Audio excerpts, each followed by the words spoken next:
by Middleton.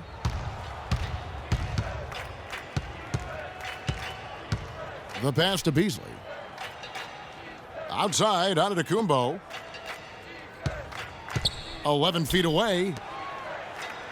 Middleton drives in. That's good, and so Bayless with the assist. Just the height separation on that mid-range jumper. Excellent job of taking advantage. Lead pass was put in just the right spot. Lures got his first points of the night. And the interior D is really starting to be exposed here. How many layups have they gotten today? Onda Tecumbo kicks to Beasley, and the shot is good. I tell you what, it's almost like stealing to watch how he plays the game from this seat. Phoenix has gone 2 of 3 when they've stepped beyond the arc in the second quarter. And up the court come the Bucks on the... Oh! Forget about going for the long-range bomb to cut into that lead. Just take it to the hoop, my friend. Take it to the hoop. And how, Clark? Brilliant throwdown. Just exerting his authority on that play. Man, that is not an easy shot right there. I mean, he had to get it off over a much taller defender. Yeah, he needed to add just a little more loft on that one because of the size mismatch, and he did it perfectly. And Bayless kicks to Middleton. No luck. Some solid defense from Knight. It could go. Oh, and he just knocked down the buzzer beater. And he beats the buzzer to end the quarter. Terrific shot there. I mean, he was calm, he was poised, didn't rush it at all. You got to tip your hat to him. That was well.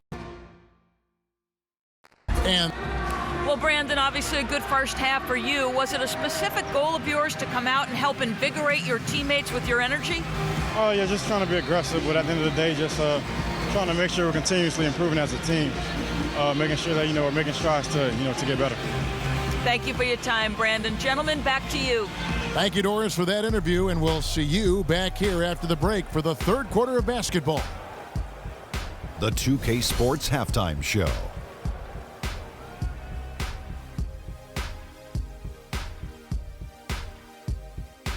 Hello again, everybody. Ernie Johnson here alongside Kenny, the Jet Smith, and Shaquille O'Neal. We'll be looking back at the game's first half.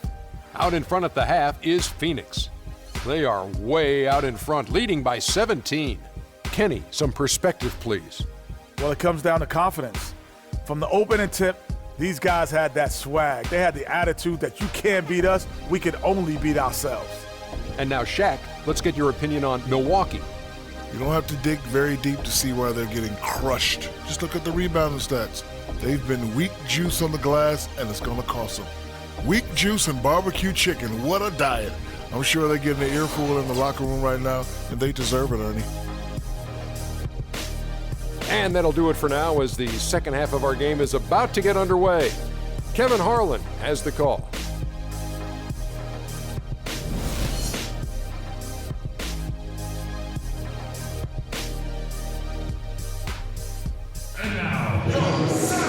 Now, it's been a one-sided affair so far through the first 2 quarters, but there's plenty of time to mount a comeback.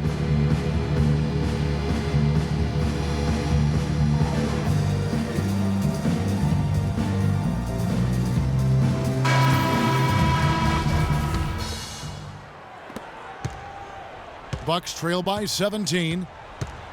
And Jason Kidd has seen a lot of things in his first few years of coaching. Already changed teams once, and it had some personnel issues, but you cannot deny that he knows how to get the most out of his team. All fueled up and ready to go. Let's reset the lineups courtesy of Gatorade for the second half of basketball. On Phoenix, looking who they've got on the floor. Bledsoe and Knight of the backcourt. Len out there with Warren, and it's Booker in at the 3, the small forward. And that one's good. That's now 8 points for Greg Monroe. And with Kidd, the results on the floor, Greg, speak for themselves. He knows what he wants out of his players, Clark, and he keeps them accountable. And, having that accountability is what made the Bucks so much better last season. Kidd is still a very young head coach, but I tell you what, he's shown me a bright future in that capacity for himself. Dellavedova kicks to Monroe. Here's Dellavedova, guarded by Bledsoe, and the foul on Eric Bledsoe. That's his first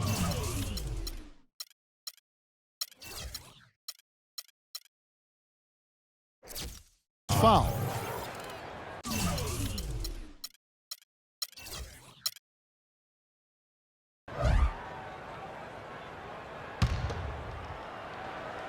Little over a minute gone here in the second half. Middleton drives in. Rebound by the Suns. Just a solid performance on the interior. The rebounding has been off the charts. Yeah, you look across the board, it's actually sizing up, shaping up to be a great game. I mean, strong performances throughout, and they've really been strong on the glass. Now a timeout called by Milwaukee. And guys, Brandon Knight really fits the mold of the new breed of NBA combo guard. He has the length and quickness to guard ones and twos, and his skill set allows him to generate offense both in transition as well as the half court. Screen by Monroe. They set the screen. Here's Dellavedova. The shot by Antetokounmpo. Nobody around. And again, the Bucks miss. And they're 1 of 4 here to start the second half. Got that one up quick. Booker's got 15 points. Ray was talking about Brandon Knight. He'd really improve his shooting percentages before the midseason trade last year. And that was one of the bigger weaknesses, Clark, earlier in his career. Yeah, not only was the shot going down more, it looked better. It was better mechanically. But now, to take the next step, he has to cut down the turnover. And sometimes it feels like Brandon Knight is the Rodney Dangerfield of the NBA. The poor guy just doesn't get much respect. Yeah, I agree with you, Kevin. Through the end of last season, he'd already been on 3 teams in 5 years. On one hand, it may be disrespectful, but teams recognize his ability, too. And on the topic of Brandon Knight, you have to wonder why he's been traded around so much. I mean, it wasn't due to a slow start because he made the All-NBA rookie first team. He's smart, has a strong work ethic, proved himself to be a clutch shooter in college, the kind of guy you normally wouldn't think about dealing for someone else. Out to Monroe. He dishes it to Dellavedova. Here's Snell, defended by Booker. And there's the defensive 3-second call.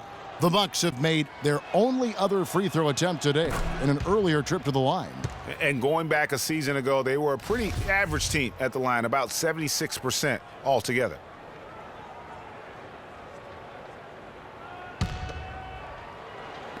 Phoenix on defense. Since the second half started, they've only given up 3 points. That's good. You know, talking about Brandon Knight, part of the reason he's been traded so often is because teams are offering great prospects in return. Detroit dealt him for Brandon Jennings, and Milwaukee dealt him for Michael Carter-Williams. I'm waiting for the fire alarm to go off the way they've come out blazing in the second half. That's 5 straight makes. Well, Milwaukee last year became just the 9th team in NBA history to go from the worst in the league to a playoff team. Unbelievable what they accomplished, and they had a tough matchup in the first round with the playoff season Bulls. However, things didn't go well, but they did get some valuable experience from that effort. And that one falls for Knight. Well, as you said, guys, I mean, the Bucks struggled early in their series against the Bulls, but they got the momentum and forced a Game 6, but then were blown out at home to end the series. Ended up losing by 54. That's right, 54. Wow. You've got to give them a lot of credit for the job they've done on the backboard. They've done a lot of things well today, but really it's about what they've done on the backboard that's at the top of that list. To the paint. And Middleton, the bucket on the assist from Dellavedova. Dellavedova's got 5 assists tonight. And as you said, the Bucks lost on their home floor. One thing about that series is the Bucks introduced their new logo. They gave away free playoff tickets to anyone that turned in their old red gear. Not a bad deal in my book. Here's Snell, and there's the foul against Phoenix. Some changes for Phoenix. John Moore, he's checked in for Alex Len. P.J. Tucker comes in for Warren. And Ronnie Price has subbed in for Brandon Knight. Henson's checked in for Milwaukee. Beasley comes in for Jabari Parker. To the middle. Here's Henson. The 10-footer finds the target. Henson's got his second basket. Suns leading by 23. Price, the pass to Tucker.